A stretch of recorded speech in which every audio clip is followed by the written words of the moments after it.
Moi, j'ai pris le temps de chercher à comprendre qu'est-ce qu'il y avait comme anguille sous roche. Oyo bazali ko bomba na sima. Nathalie n'habite yaya oyo, il faut ngana sauver. Parce que ya olinga cha bras de fer à main.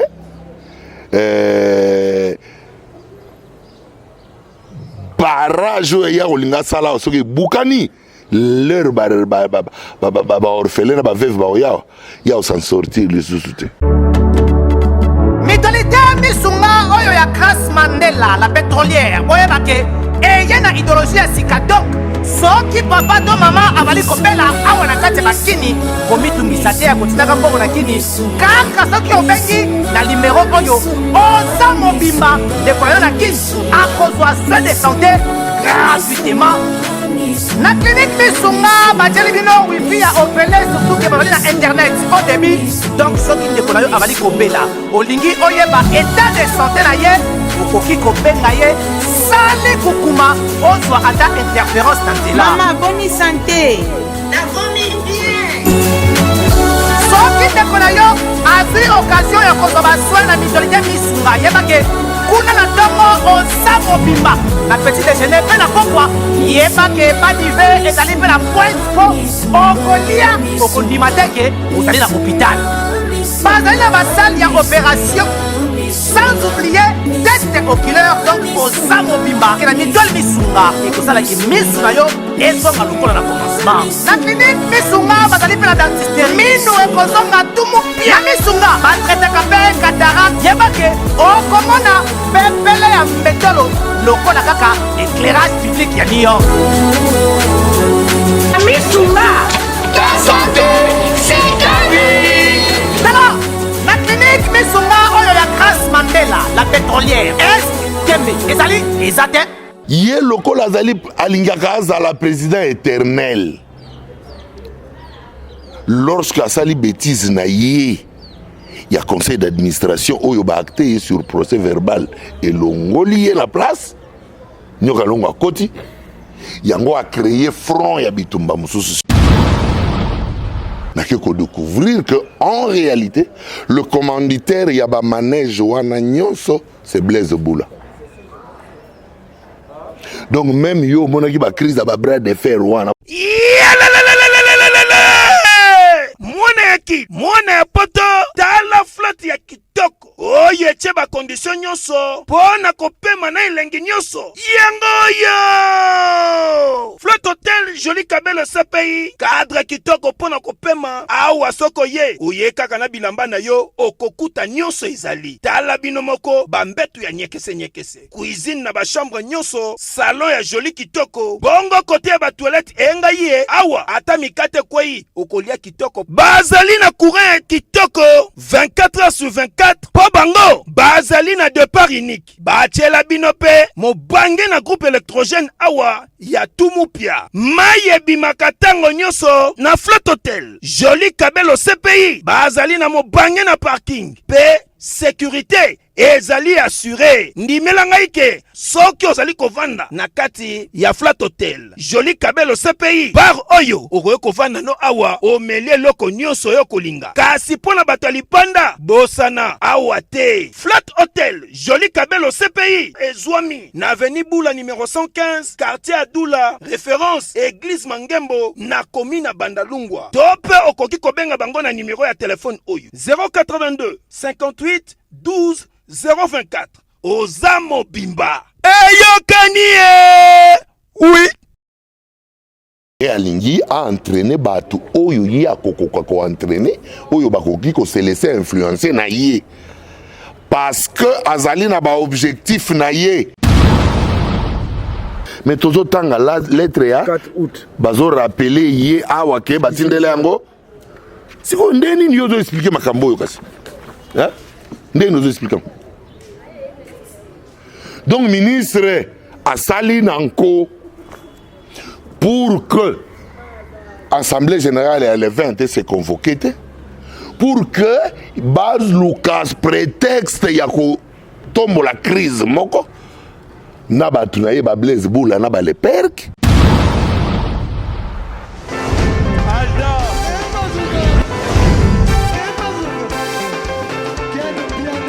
Papson Makundi, le monde qui aime bien. Ailleurs,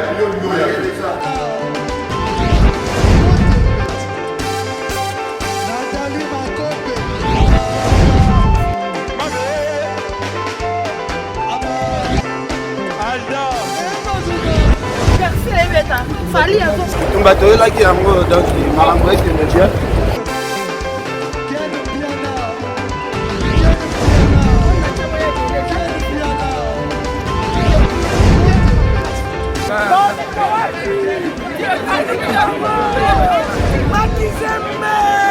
Ah bon? Gideline Mokonzi. This is London.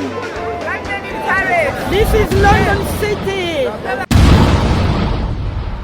Aïe, aïe, aïe, aïe, aïe.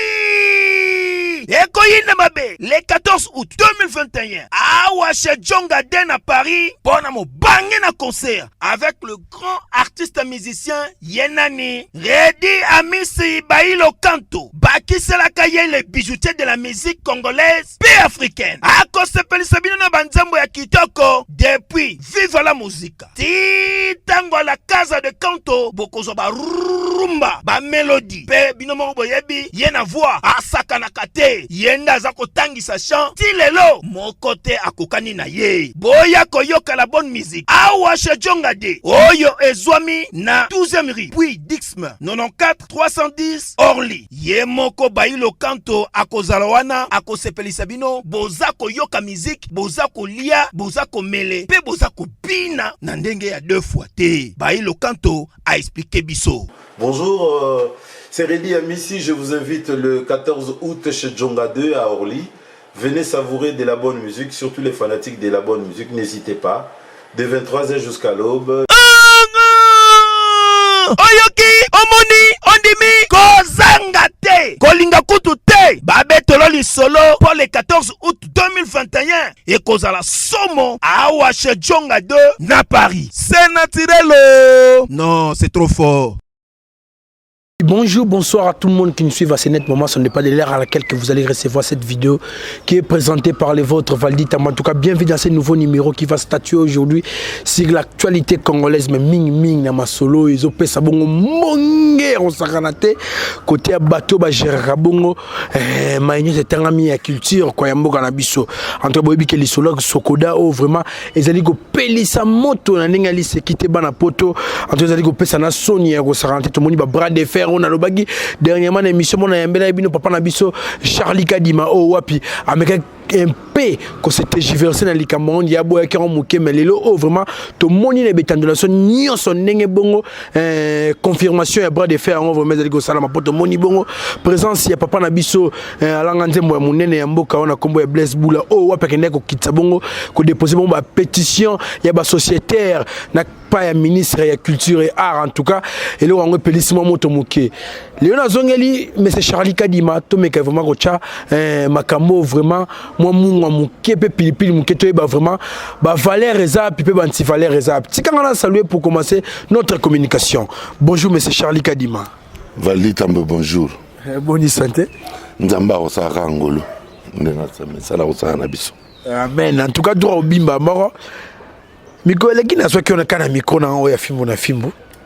Et si comme na tuna ki question sur bras de fer moto mo na pena visa boy na kati ya sokoda papa na biso nyoka longo na face ya ndeko na Everkis ki amonga na mais ce qu'on a limolo on a le poteau mouké c'est comme si tu avais créé les faux fouillants babenga dans le poteau donc tu t'étais versé mouké la réponse na yo ça vraiment mais tu avais donné des arguments au wapi derrière tout comportement social il y a toujours un message et ben non moi na ke mambongo ezali mais comme on a vidéo ezali ko circuler mon na réseaux sociaux to moni bongo ndeko na biso na kombo ya artiste munene na mboka nani Blaise Bula qui ko déposer ba pétition ba sociétaire ba sali contre mes gestion ya marambo na sokoda na bito yamba vidéo yango ne tout déjà moniango nalandaki yango oui namoni yango babengi ngai plus de 5 fois nayebi te Blaise ye moko azobenga nga te mais moto akomi kobenga nga mingi eza Paul Le Perc abengi ngai na kende rejoindre bango na makambo na bango wana ndenge baza osala na boyaki kokende parce que ngai pe na na ba investigation nga parce que na lobaki na yo l'autre fois les retourni sur le bras de fer il y a Verkis Kiamwanga na Nyoka Longo na lobi na yo il y a même pas de raison que bras de fer est là parce que comportement il y a Verkis Kiamwanga au sein d'une réunion de conseil d'administration nde tindaki que ba acter démission na sur procès verbal donc il ne peut que assumer. Est-ce que vous comprenez? Ouais. Donc il n'a même pas de raison de faire un bras de fer. Il doit tout simplement attendre la convocation de l'Assemblée générale ou carrément venir dans une réunion de conseil d'administration. Les mêmes administrateurs vont évaluer, vont soumettre la situation, vont évaluer et puis vont dans l'Assemblée générale rapport et puis mais non. Pour revenir na makambo ya Blaise Bula crise wana oyo betaki lisolo wana bato oyo même bakei kotika pétition pa ya ministre même ministre ya culture même présidence de la République bazo comprendre que il y a anguille sous roche. Alors moi j'ai pris le temps de chercher à comprendre qu'est-ce qu'il y avait comme anguille sous roche ou bazali ko bomba na sima. Vous comprenez? Ouais. L'heure n'a qu'à découvrir que en réalité le commanditaire yaba manège wana nyonso c'est Blaise Bula. Donc même yo monaki ba crise da ba bras de fer wana pourquoi na loba bongo. Verkis Kiamwanga naza président ya UMICO statutairement vice-président na ya UMICO ezaka Blaise Bula défini UMICO Union des musiciens congolais na présidence ya UMICO Verkis Kiamwanga vice-président na ya Blaise Bula. Alors lorsque Blaise Bula yé lokola PCA na Sokoda lorsque ba lobby ba dénoncer makambo ya détournement ya Blaise Bula ba sociétaire ba yeko benga na Blaise Bula na nini na bureau ezaki lokola UMICO muto perdre gestion ya administration ya Sokoda. Donc Blaise Bula étant vice-président ya UMICO so ba longolié bango babando sala manège na bango bazongisa sumuto ya UMICO. Pourquoi na oloba bongo avant tokende ko bimisa Blaise Bula na OMS réunion ebengama na butu na yango na Béatrice na 20h30 21h téléphone na ngai sonné na otanga ko momuta benga ingate ozapi na parler bima rapide tokuta na Béatrice bon Béatrice na kuta tout le monde au yoro yeba ya univers musical ya Congo na ba veuve ya ba artiste na ba orphelin ba msu 21h au regroupement ou affaire ni auto ana réunion moko wa papa na yena vanda na yo kanini réunion nakanisi ke ba orphelin be ba veuve mutu ba ye ko sume déplorer situation moko o mutu convoquer réunion na été to zelai bon na boy retour na précipitamment eza nani tout na vandi parce que je reconnaissais tout le monde bon mutu akota bengisi réunion na mona mutu akota bando ya boy Verkis Kiamwanga oh ok na yo kakasi kaka na kokitana mutuka boza mitema mabe bolingi ngai te nga nasungi bino nasungi na bamibali na bino oh so nazongi na nakangi maboko oh ya makambo nini yango nasungi bino na bandida na mbele bino bolingi ngai te boza kolinga nini ngai nazopema sikoyo nini sikoyo mwana wana Blaise Bola azolia mbongo na Sokoda bino bovandi ngai nazo oh yande makambo oyo on a réunion babengisa yebi ozoyoka te na otanga kombo ya mutu te me natangi verkis ka mongana mutu abengisaki réunion mponga na ye osituka tiye mutu abengisaki nini lobi il faut tokende obimisa Blaise na biro akokota lisusu te agere Sokoda agere badroit d'auteur na biso d'ailleurs Mercedes a Blaise Boula wana ya noir asombi yango na mbongo na biso ya Sokoda azokosana or ngai lero wana na yebi ke Blaise Boula auto gagné procès na contre Tigo pour sa chanson Saint-Valentin ba utiliser kiango ba tekaki ngabi oh makamunino parce que to ngai na Blaise Boula tuzaki na cabinet conseil moko OK ya ba avocat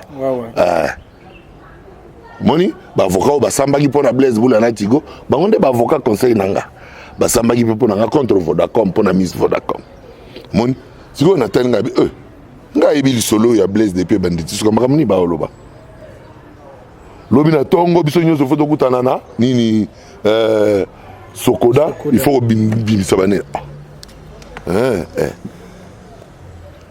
namoni mutu moko no yo kokende nante yo yana nga na mutuka mutu nga bina nga na matane na mutuka nga mona tanga o ya zaka nanga boize lelo ananga boinde wana misisi yo kaka mutu moko ye moko place aza yebi bamba na mai pe otozaki na bango na ye ba yebi po tolandanaki mituka mibale toke ti na Raw Bank oyo ya kota Bavaria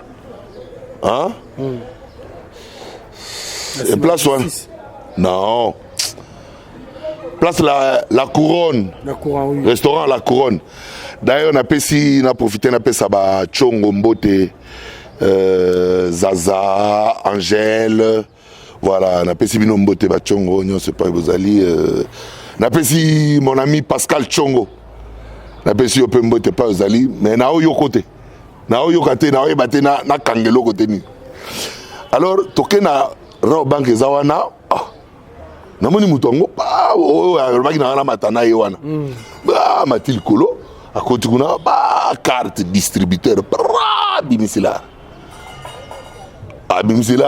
tozaki 4 donc ngai na ye na 2 personnes mususu na otanga pe komona bango te pona koboyaka ba problème mutongo bo na otanga na otanga batoto alaki na baome na otanga mutu wana mususu te toaki ngai lambio na manda chante na mutu wana mususu wana oyo tokomi wana distributeur pas abendila pour la première fois mutu wana pesinga pampama $200 manda 200 lambio 200 yango oyo nalalaki na gauche to na droite au 200 mbala moko boye na minuit imagine na balere mokili yeke esi la baboli yo 200 na minute après naya kocomprendre ke eyaki lupemba kaka te eyaki parce que bapreparaki lisolo ocomprendre c'est-à-dire bapreparaki lisolo bayaki machine mobimba vraiment corruption membre partielle c'est parce que babengisi biso bayebi ke oyo aza influent il est intelligent il a ses œuvres dans le casier et ses œuvres pèsent et il faut azana biso atia biso poids et les cas est-ce que vous comprenez mais il fallait sikoyo ngana kende na lisolo tina sukati na duilar na tia na poche tokabwani il faut tokutana lobi wana na 8h biso nyonso tozala wana na non babaki tozala wana na 7h30 7h30 nango alobi biso nyonso liboso ya Sokoda na yo mona so ba grand prêtre mususu ba vie mususu ya univers ya musique tout objectif est ba panza Mercedes à Blaise Boula. On a banza mukala ministre de la culture. Ba panza kaka Mercedes ya Blaise Boula. Asombi yango na mongo ya Sokoda.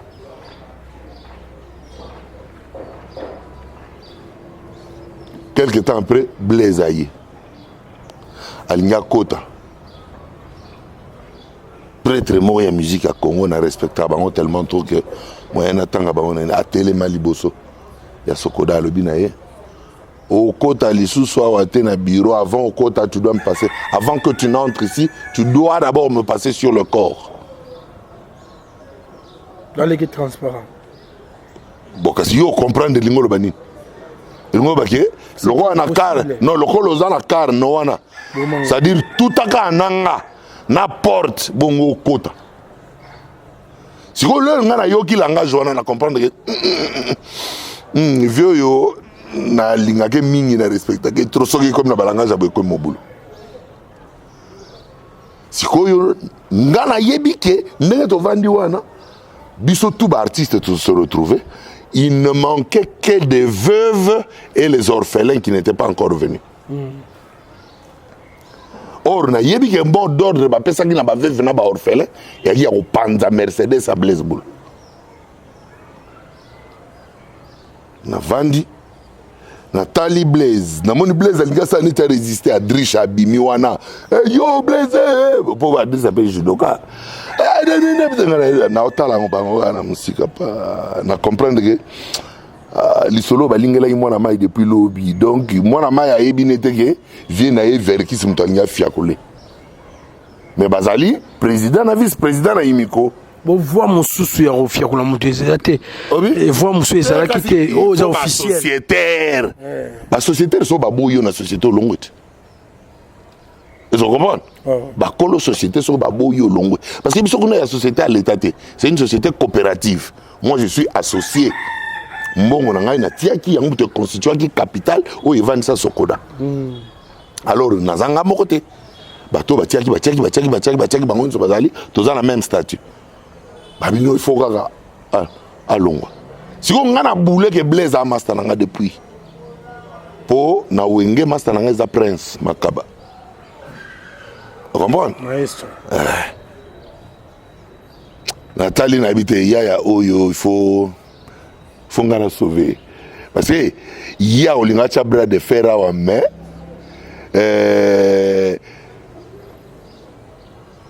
Barrage ya olinga sala soki bukani leur orphelin ba veuve ba ya s'en sortir les sous-soutés to ya ba dégâts sous akiti na muto olinga sala na bisenga bisiele yaka tengara bi pardon longola ngona no masolo Sokoda longola masolo art yonanga toi un univers artistique mais c'est que tout le monde tozonga siko Charlie Kadimana ciel et bout ba master moko na lingwa la mona bandal to mona na to beta li solo siko to solo la siko na marque vrai au monde zawa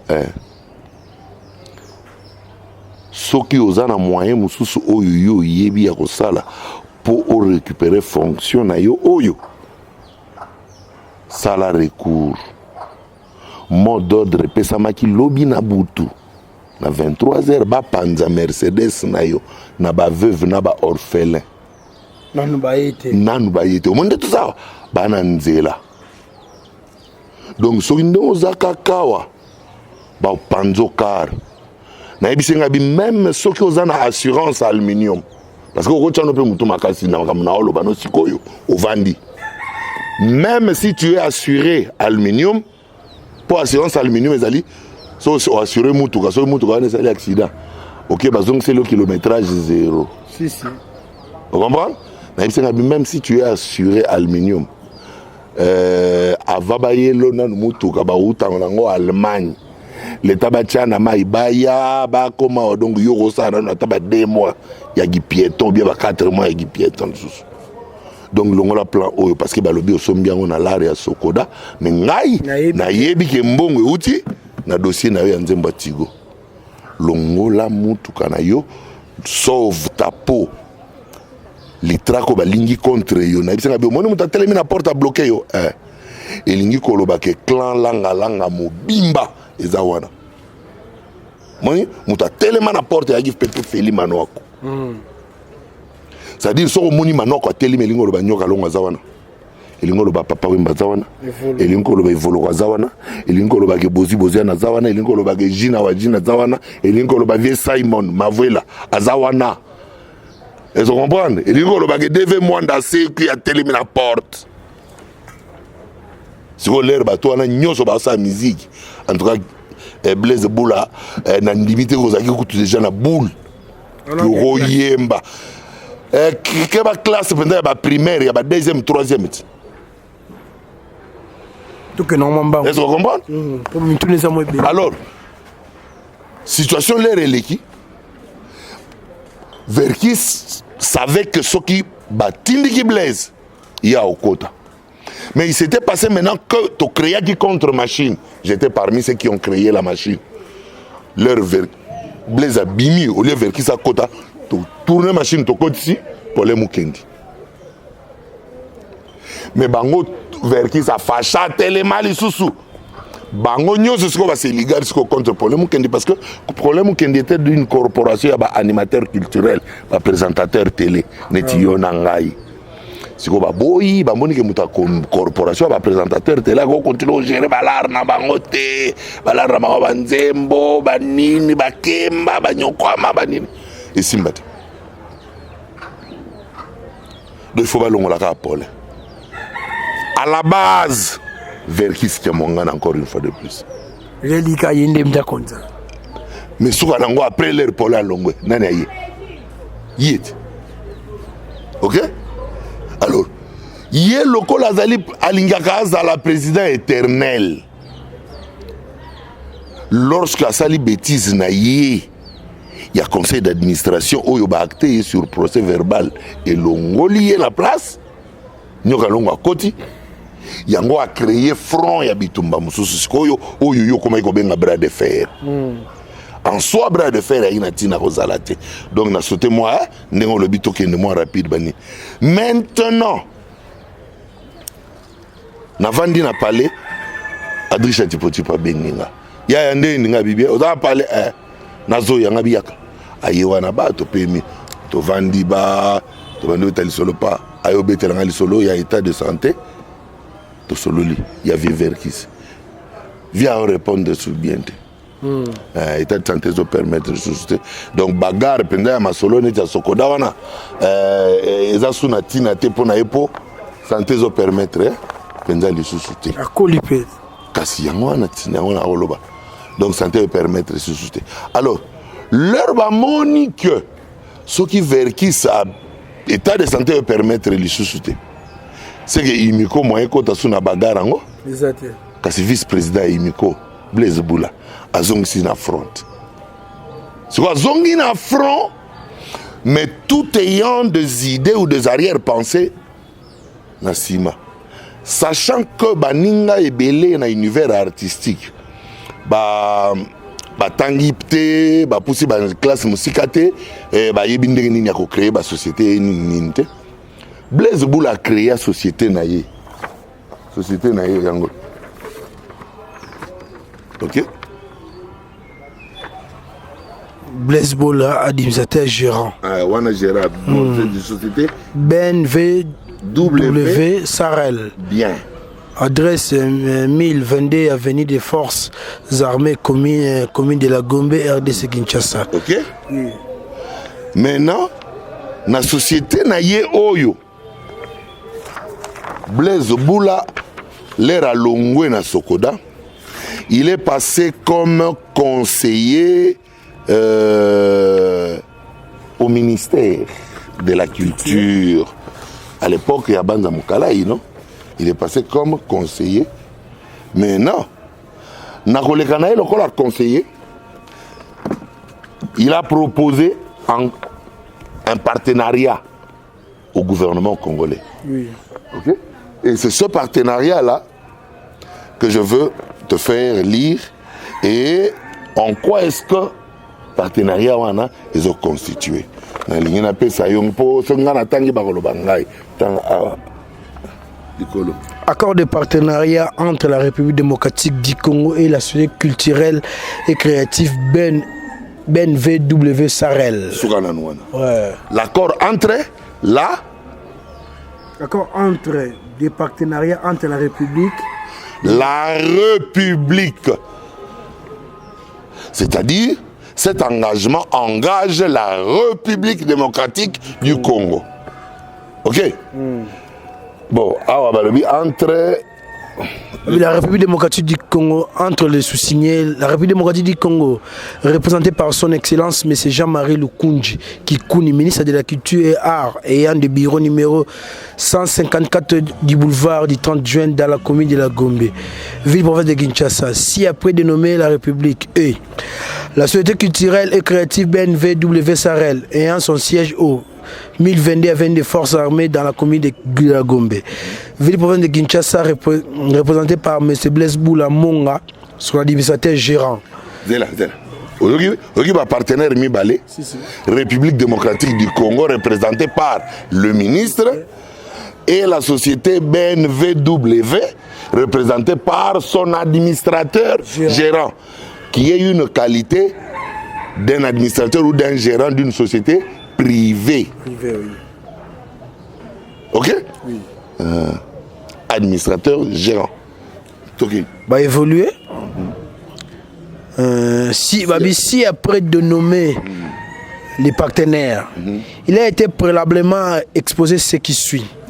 Considérant les résolutions contenues dans le rapport de la deuxième édition de la Biennale culturelle de la République démocratique du Congo, tenue à Kinshasa le 19 au 23 octobre 2020, lesquelles soulignent les nécessités de l'urgence et l'urgence. Oui. Les résolutions découlées de l'édition, la deuxième édition Biennale culturelle. De la République démocratique du Congo. Bien. Biennale culturelle, les amis.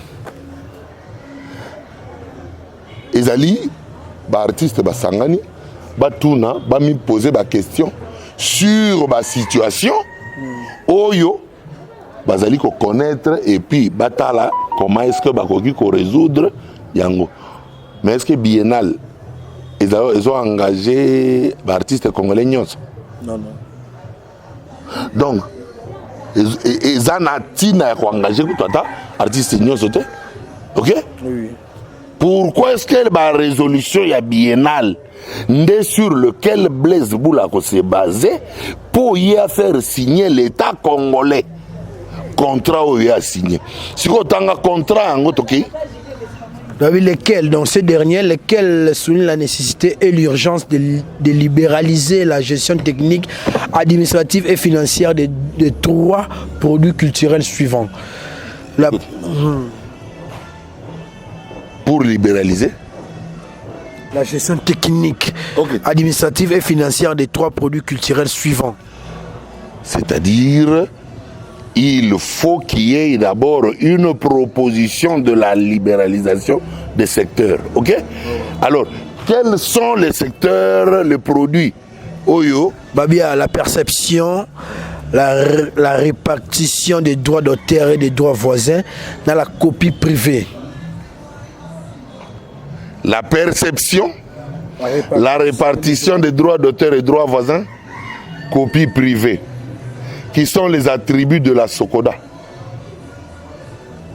OK? Oui. Qui sont les attributs de la Sokoda. Pourquoi je parle des attributs de la Sokoda? À ce moment-là, je veux me référer à la loi de 86 sur la protection des droits d'auteur et droits voisins, au Yogasiko Awa, dans son article 111, si je ne me trompe pas. OK? République démocratique du Congo. Protection des droits d'auteur et droits voisins. Ordonnance et tout. Il y a un nini, avril 1926. Bien. C'est qu'on a un article 111.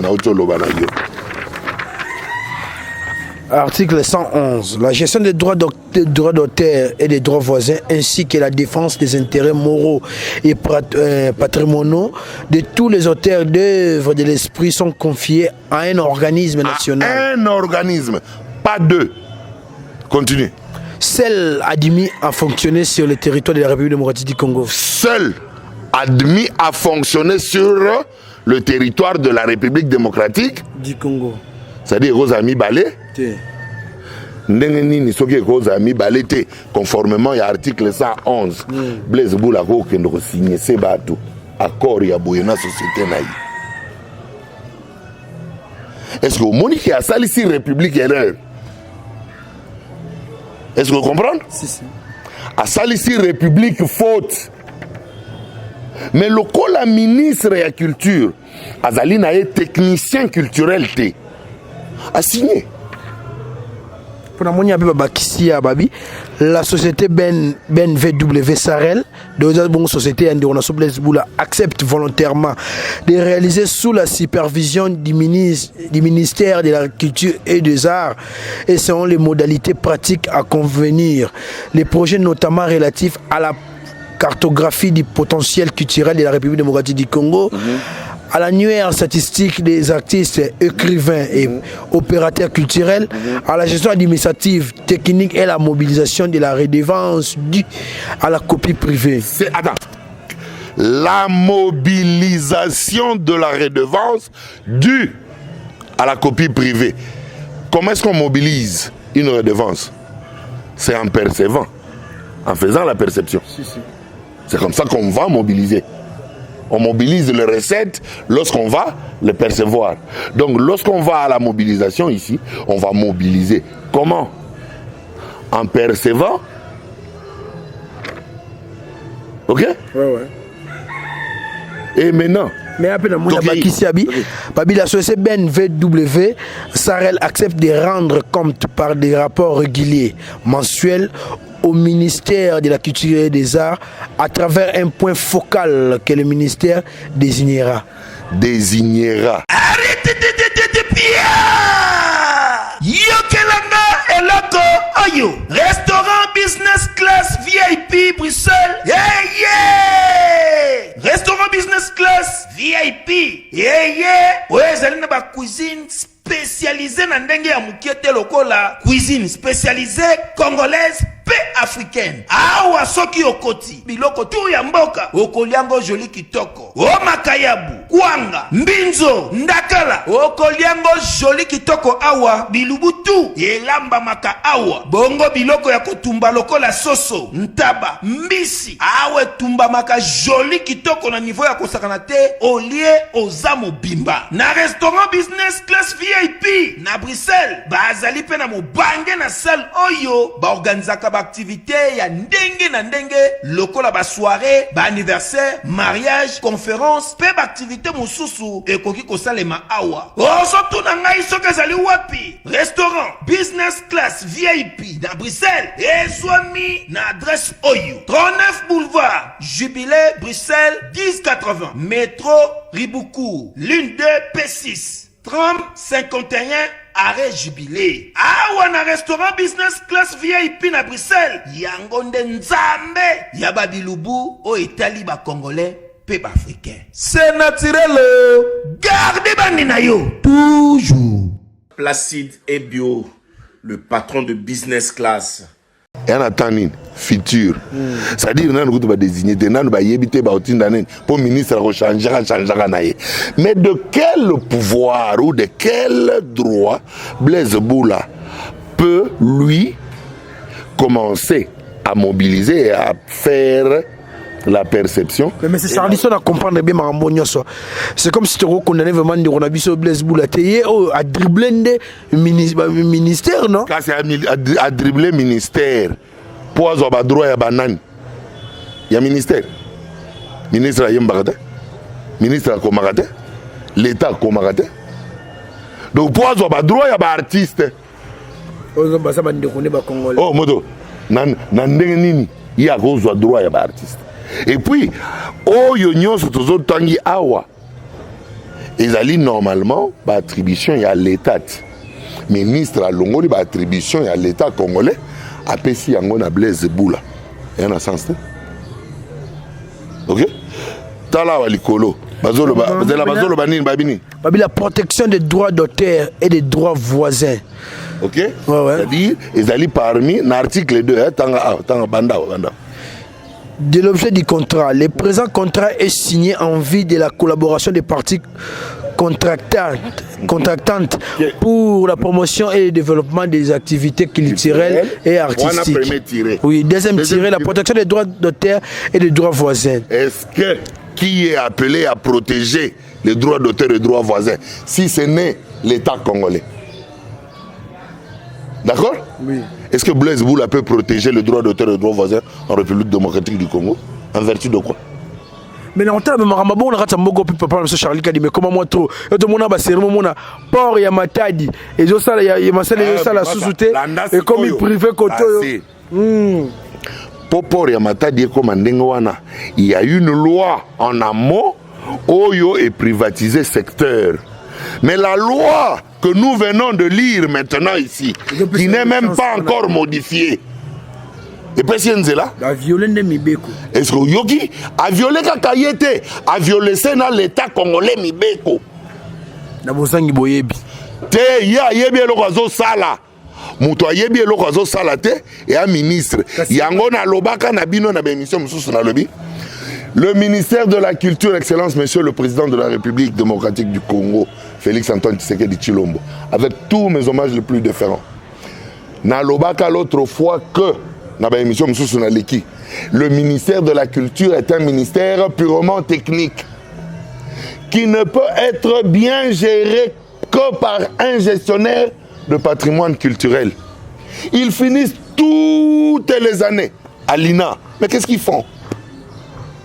OK? Tous les ans, professeur Nabango, maître Yoka, professeur Yoka. Tous les ans, maître Lema Koussou. Il était DG à l'INA. N'a proposant même le jeune, mon ami Henri Kalama Akoulez. N'a le baboti a taillé ministre. Parce que ceux qui est ministre a signé Biloko Aboyete na Blaise Boula. Mais vous avez eu la chance, président dans ça la concertation, c'était ça les. Avant, il y a gouvernement. Abengaki batu nyonso ba pesa ba préoccupation na ba secteur nyonso na habité. Kasi to pesa giti. Même Moutatanga qui coûte la consultation nationale et pas devant le chef de l'État. Blaise Boula. Blaise Boula Moutatanga qui. Mais les Rwanda déjà ça sali makamne oyoti. Si ko bato ya memi na ministère wana oyo lakisi na vidéo wana. Est-ce que ba yebi makambo? Ba yebite. Si ko ya kumbi bango kaka lwa ba meme. Maman, le poteau moins trop, tu vas être compétent, on va mettre sur la perception, c'est ça l'expression éthique. Kokongola. Kokongola. Mabonza. Kokongolo likonda. Kokongola mbongo ya ba artiste. Blaise Boula kokongola mbongo.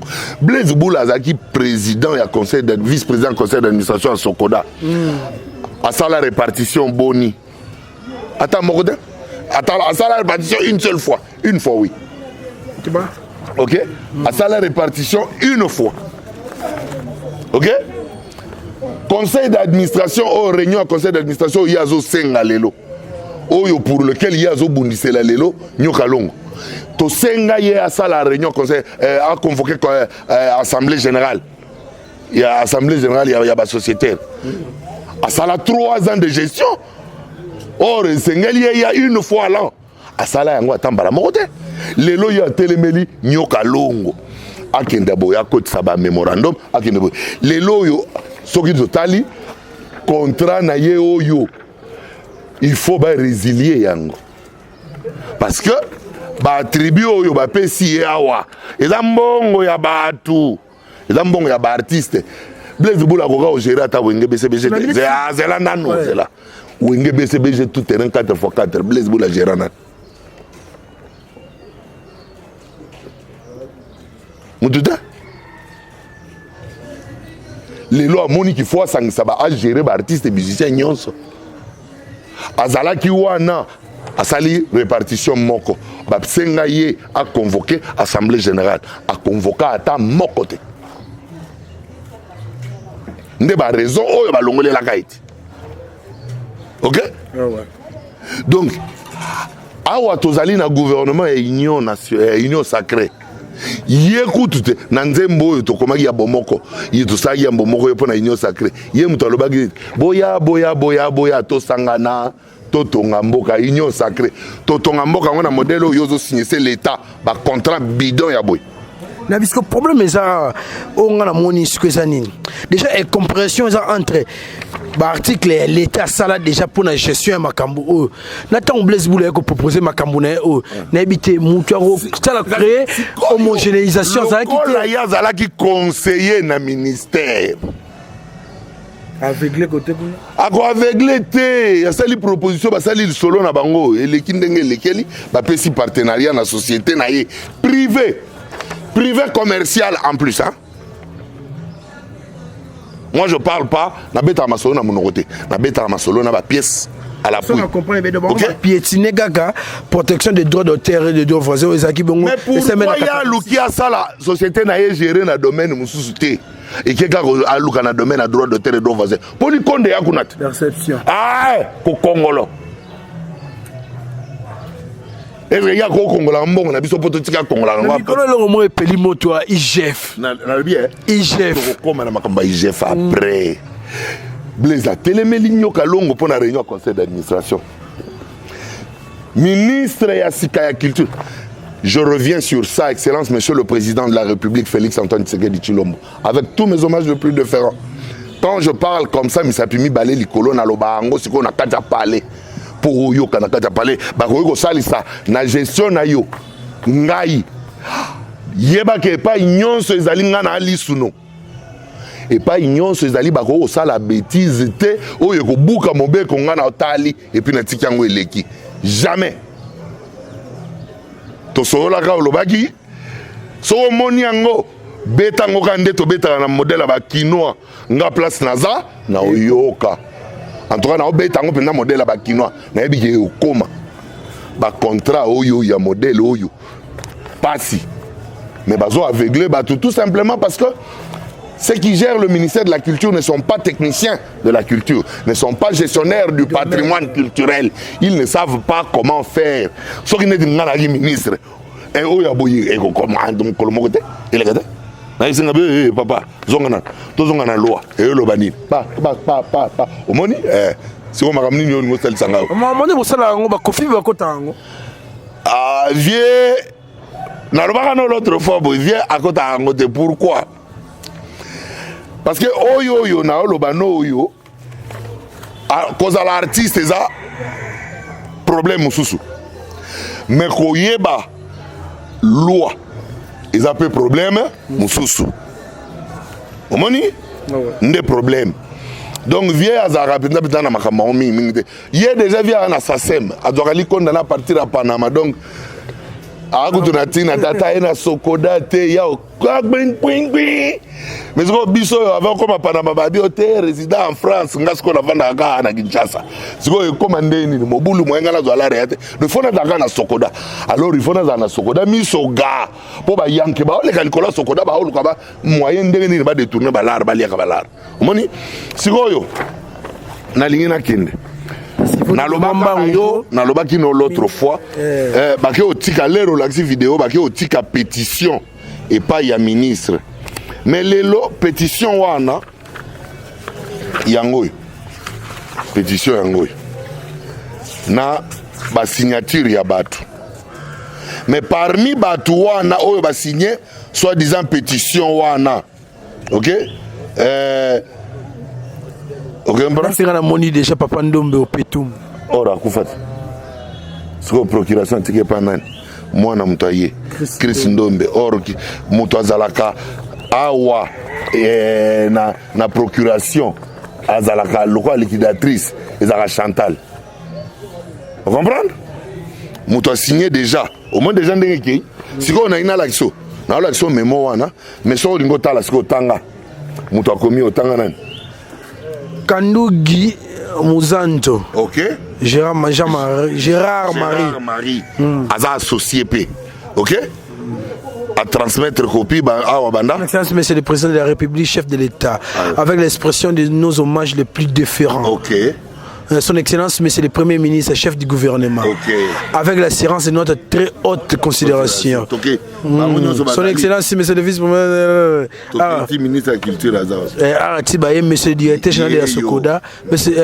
Excellence, Madame la Ministre de la Culture et Art Patrimoine. Moto baki otiki la mémo yo la kisi. Mais tanga wasiko balobini. Tanga siko objet. Ma réaction à la pétition du 21 août 2021. Il réagit à la pétition du 21 août 2021 qui est allé déposer Blaise Boula. Awawa ezana mutu. Bon, oko tanga no bandaka wana. Na yo tanga. Excellence Madame la Ministre. J'approche respectueusement votre haute autorité en réaction à la pétition vous adressée par un groupe d'artistes et hommes de culture date du 21 août 2020, 21 août au sujet de la tenue de l'Assemblée générale extraordinaire et ordinaire de la Sokoda, COPCA, COPCA. Excellence Madame la Ministre, je n'ai jamais pris connaissance du texte de cette pétition. Excellence Madame la Ministre, je n'ai jamais pris connaissance du texte de cette pétition.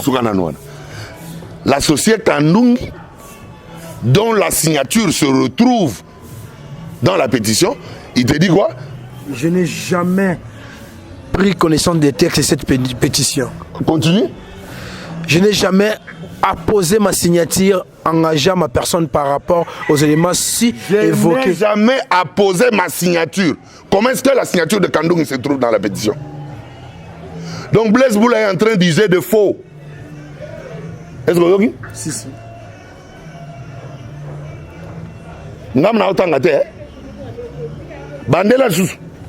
Excellence Madame la Ministre, je n'ai jamais pris connaissance du texte de cette pétition.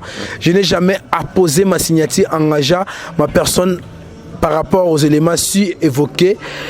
Ma signature portant sur notre document a été indûment rattachée à la lettre dite de pétition. Ok, c'est-à-dire que la signature de Kandung dans le document rattaché à la pétition et ça que la ministre pour faire croire au ministre que les associés de la Sokoda veulent le départ de Nyokalongo. Usage de faux. Mais vous avez la bonne à prison. Faut en écriture. Donc on risque mususu au signer celle d'abord l'état biloko zangatina. Puis au bandi ko sala biloko ya boye. Oyo eza associé moko. Date ya mukanda na eza dekante mtanga yango yo le 23 août 2021. Il y a pas longtemps. OK? Donc bango batiki pétition le 21, l'air à prendre les signatures nguna atamwe asali mukanda le 23, donc 2 jours après 48 heures.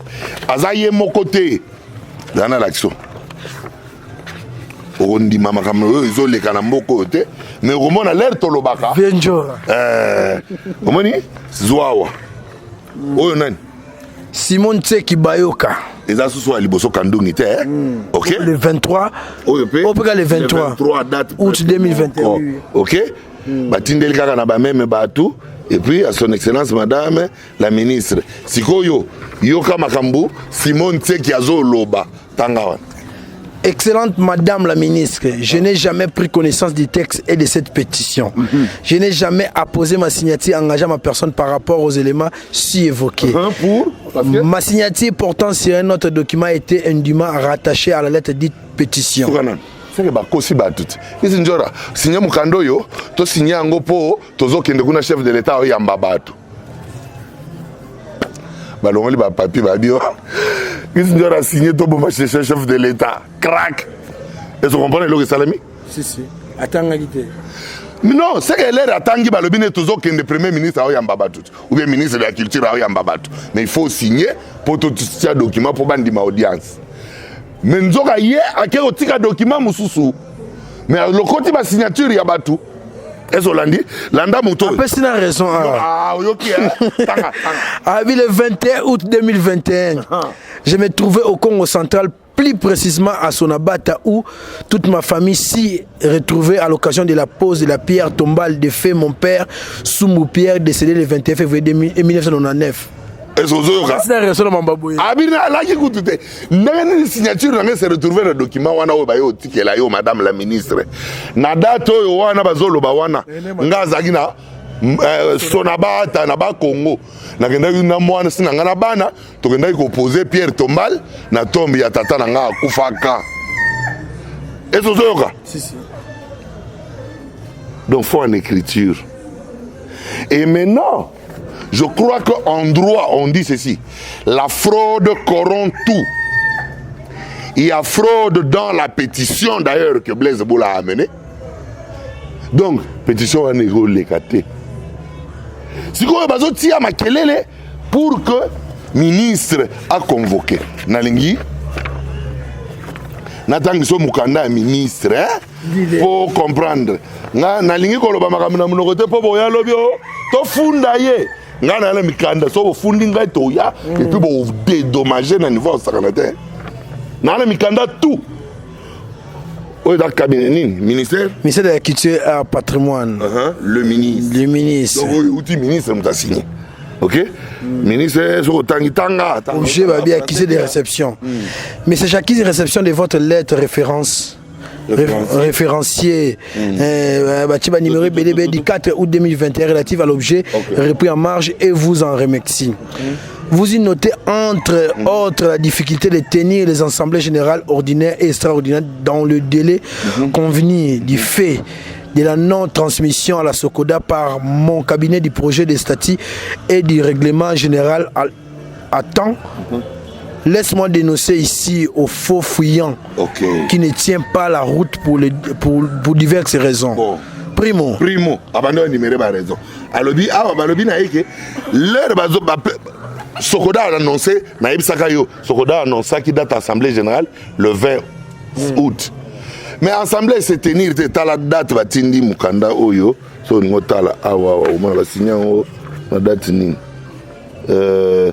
date za au moins qui y a après mais sikoyo Sokoda l'air atindi mukanda le 4 août l'air atindi le mukanda le 4 août ezalaki de manière à ce que et batinda règlement général na statut ministère oyo commission oyo to tiaki en place na mbwe la loge pour ça la statut ezongisa yango na Sokoda pour que la Sokoda puisse convoquer maintenant l'assemblée générale pour to ya ko adopter statut wana.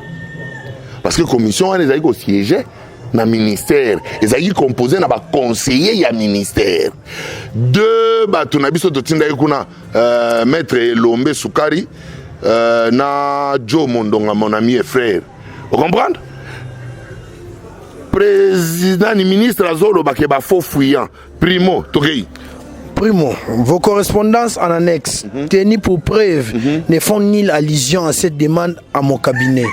Secundo. Alobi Primo, ba lettre na yo, ils ont mentionné n'unité. Ils ont mentionné que tu attends n'yangote dans annexe.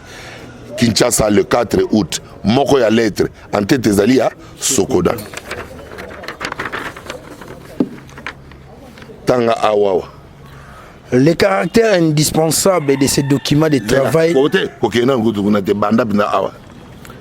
C'est que ça, les bandeliers, pour la suite.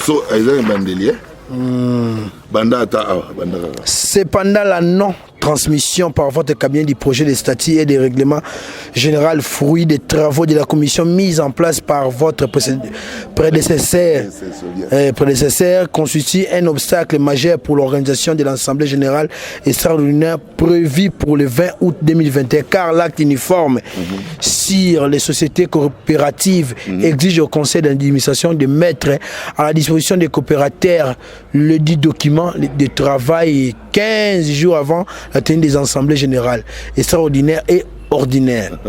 Le caractère indispensable de ces documents de travail nous oblige de réitérer une fois de plus notre demande exprimée dans notre correspondance référencée numéro du 18 juin 2021. si la Sokoda peut réitérer sa demande et qu'il rappelle qu'il en avait demandé le 18 juin 2021 et que ministre Azali Koloba ou Alobi, aucune de vos correspondances n'en fait mention. Qui dit vrai? Qui dit faux? Et pourquoi est-ce qu'elle doit dire faux? Parce que, Nathan, on a pêché exemple, il y a lettre, il y a le 4 août. Mais ils ont rappelé la lettre, il y a le 18 juin. Comment est-ce qu'il n'y a aucune lettre n'en fait mention? Relative à la communication du projet de statut du règlement général ainsi que les procès verbal de clôture des travaux de la commission si haut indiqué. Est-ce qu'on l'a dit? Mais tu peux bateau bazaraki wana. Non, ils sont membres du conseil d'administration ba signer quitte kasi tanga bakombo. Pour le conseil d'administration, Nyo Kalongo Vula, PCA. PCA AI. Bachi Ekula Sébastien, Lema Koussa Lucien, Lubassou Philippe, Soukari Lubakwa et Lombe. Qui était même membre de cette commission. Peo Bache Benara, Maki Mazakala Simo, Balenda Di, Balenza Paul, Ndungi Mambimbi Masumu. Ba membre du conseil d'administration à Sokoda, Batinda Mukanda ya Liboso azo rappelé le 18 juin. Donc, à réagir, juin, juillet. Donc, comme il est 4 août, tu as annoncé déjà l'Assemblée générale le 20. Mais il y a nos ongles, c'est les bisokaka. Nikanda to sengi yo. Est-ce que tu peux tenir yango parce que les statuts ont exigé biso que na même loi ou adès ont exigé biso il faut tout transmettre yango na ba règlement général na ba administrateur na ba sociétaire 15 jours avant assemblée ordinaire ou extraordinaire. Mais oyo ki makambu ya lobby. Oui. OK. Tanga. Secundo. C'est ça, non? Ces textes ont été produits à la Sokoda qui ne peut donc nier en avoir gardé les copies. S'il te plaît, le local ministre Abimaki, commission a travaillé dans Sokoda. Na ba bureau ya Sokoda mais lingi kolobate ke ezali ya société Sokoda. Donc madame la ministre ayebi même pas la quintessence de la transmission officielle du courrier. C'est très grave. C'est très grave. Azolo bana bango alobi no boko ignorer te ke bana copie nango na bino muto bosala kyango wana fo bozana na copie mongo. Attendez. Mais il doit y avoir une procédure de transmission. Basala ki wana ba conseiller ou ba kende yukuna ba ki ba agent Sokoda te. Basali ba conseiller à ministère. Donc so basili siko sala kuna ba kozonga na ministère. Donc Sokoda ko kozwa ba document wana na ndenge na yemo kote na mayuya, to imprimer na machine na biso, to zui ba document to garder. Non. Il faut qu'il y ait une transmission officielle. Est-ce que vous comprenez? Et ça, c'est très dangereux. Si on a des ministres comme ça à la tête de notre ministère. Très dangereux. Maxi Sousa de la troisième. En 3 semaines écoulées, où nous avons échangé des correspondances multiples et diverses, c'est la première fois que vous faites allusion à cet obstacle. Ok. Or, plusieurs fois. Oyo basali za obstacle mais sikoyo lettre na yé date na yango bayambia on a Sokoda le 17 août mais tozo tanga la lettre ya 4 août bazo rappeler yé awa ke batindele yango siko ndeni nyo zo expliquer makambo yo kasi hein ndeni zo expliquer.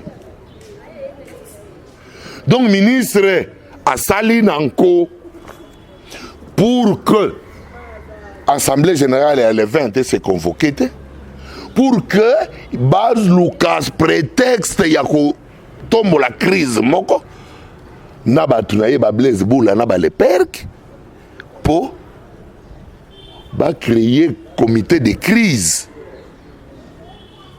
pour ba nommer comité de crise et pour arriver à ça il faut qu'il y ait un nombre donné de signatures ya ba sociétaire nde omoni baluki ba signature ya kongola oyo or ba signature yango omoni ke bato ebele bazali koloba ke bango te mutu ba signaki sikoyo. Est-ce que le ministre a le droit de nommer comité de crise? Non. Parce que soit l'Union nommé sur quel soubassement? Sur la pétition, mais la pétition est déjà erronée, elle est déjà fausse. Ok? Elle est déjà corrompue par la fraude. Il y a ba signature. D'autant qu'il y a mis balai pour y opposer nos pressés. Donc tout temps il y a ba associé baza wata 6. De toute façon ba millésime makambango. Il y a quoi indiquer ba date ande yango mteche vraiment donc comprendre que des ordres nyonso yo mutaza à la base nango, les a Blaise Boula. Vous comprenez? Oui, oui. Et Alingi a entraîné Batu Oyo yi a ko entraîné Oyo bakoki ko se laisser influencer na yé. Parce que azali na ba objectif na yé, il y a ko faire valoir société na yé Oyo pour y a banda ko Congola ka ba droit d'auteur. Est-ce que vous comprenez? Pour y a banda ko Congola ka ba droit d'auteur. Vous appelez la poste papa na biso Blaise Boula, so on fait sa biso chance.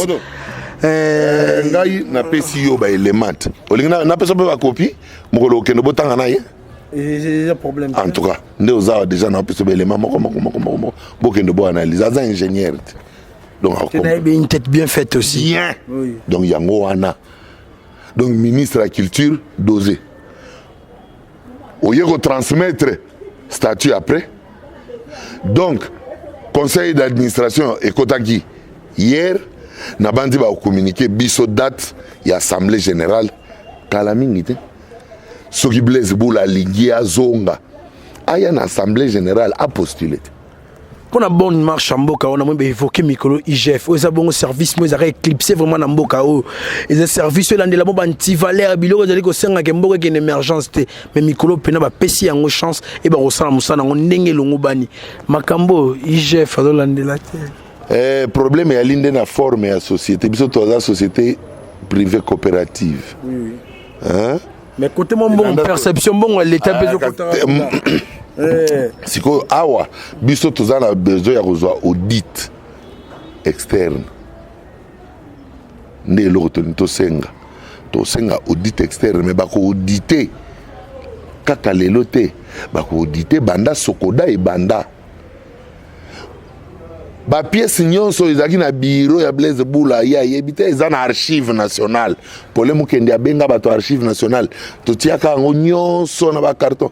Merci Paulin mon ami d'avoir conservé eza na archive nationale donc c'est-à-dire na place ba lipa et mona nango ya ona lobaka na yo mukomusu na émission na bi bango bakanisaka balia bakenda balia me bakenda te mukoto benda singa to zongsa banda mko sokode bandaki po bango ba yo zo sokodaka po ba camarade ya banza mukala ye sokoda e banda na dossier na ngai contre Vodacom lorsque tribunal de commerce a débouté ngai na Soneka les rois na tribunal de commerce za kuna na surcouf avec comment la première avec comment te wana za limité yo ya koto ya Kinshasa Gombe ya kana de la science omoni.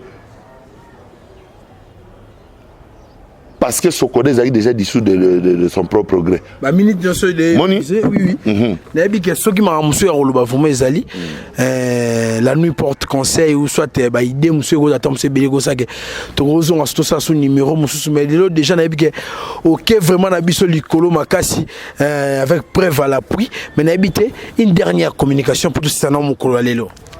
La toute dernière communication c'est celle que je veux faire maintenant. En m'adressant au chef de l'État, Excellence Monsieur le Président de la République, avec tous mes hommages les plus différents. Bisoto Zawana, Pona, Kotala yo, Kotala mboka, Kotala yo, et pas ignon soyo, mbeba ego roya. Nazana ngana bezogu tute, oya ochanga pembe inopo, o nasala sogundenini. Na bandana yo na IDPS na musisa donc tokoki lelo kondimate ba induire en erreur ba gouvernement oyo ezali na se ya pouvoir na biso yango wana lelo na sala ki penza na ba pièce à l'appui. Soki na kosala memo na otinda yango mais ba pièce nyonso na tangi eza na ba transmission copie ti na présidence de la République ti na kutuna sala memo pour na relater situation na tinda yango eza te po eza déjà na présidence mais lokola tozali na gouvernement de l'union sacrée pour la nation. Le gouvernement de l'union sacrée, ce qui est sacré, ce qui est trempé dans ma baie est comme un sacrilège. Donc ce que ça le sacrilège est comme un na bitumbo et l'andake belé. Alors tu peux permettre traiter gouvernement de l'union sacrée parmi lequel moi je suis bâtisseur. Na outil na consultation nationale, na yeti na campagne na vulgarisation, sensibilisation par la chanson Bomoko. D'ailleurs, je appelle un titre en Bomoko, Blaise Boula. Donc, na tikate na Blaise à se tremper na salité, à tremper na Madame la ministre, à tremper na Excellence Monsieur le Président de la République, toute République démocratique du Congo na salité. À bon entendeur, demi-mot suffit. Excellence. Il y a une question qui est sur toutes les lèvres, vraiment, sur Talabiso. Nakati Sokoda, est-ce que vous avez un membre simple et vous avez un poste na okuna? Là, dans la poste, parce que Peki, ça va associer, sala, lokola, agent. Vous avez un octroyo, kasi Nazali associé, c'est-à-dire Nazali parmi les patrons de la société, parmi les colo société. Ndenge moko na Blaise Boula, ndenge moko na Nyoka Longo, ndenge moko na Kiamonga na Mateta, ndenge moko na Maître Lema. Vous comprenez? Pour n'attendre au Karabao, n'attendre l'autre. La mission Liboso, c'est comme si on payait qui. Yo mo zo chance ko pesa batu numéro no o ba vous intéresser na mamba bo tom subo ke pena ba débat pona ke bandi ko belé bazar na diaspora ba mo bazar na posa pena ya bo solo la bo so vraiment temps ba intervenir kaka na ba commentaire nyonso ba intervenir na ba émission oyo ngana sala sur YouTube na réagir saka même autant ça le dernièrement so hotel na ba commentaire au mona ke na répondre batu na makambo ba dobaki na répondre na réagir saka mais oyo a besoin de numéro nanga abenga yo lera ko benga yo pesa ye numéro nanga abenga ngai to solo la fois passée au senga mutu moko zaki na besoin de numéro nanga na baki pesa ye abengi ngai to solo li moi si mobali mokolo mbona muke mais aussi longtemps que to solo la na ba limite ya respect ya ko se faire comprendre na bandi changer aux anango malamu. En tout cas, merci. Tozali bongona Charlie Kadima oh ouais vraiment statuer sur nyonso tozali goyo kabongo na kati ya Sokoda nyonso so kabongo mo mbongi mike na kati ya ministère de culture et art surtout na relation na bongona Sokoda duka neke bozube yano malé mais sans na préoccupation sans na question comme en tout cas tozonga kaka pour l'utile à l'agréable. En tout cas, merci pour s'abonner massivement dans le site.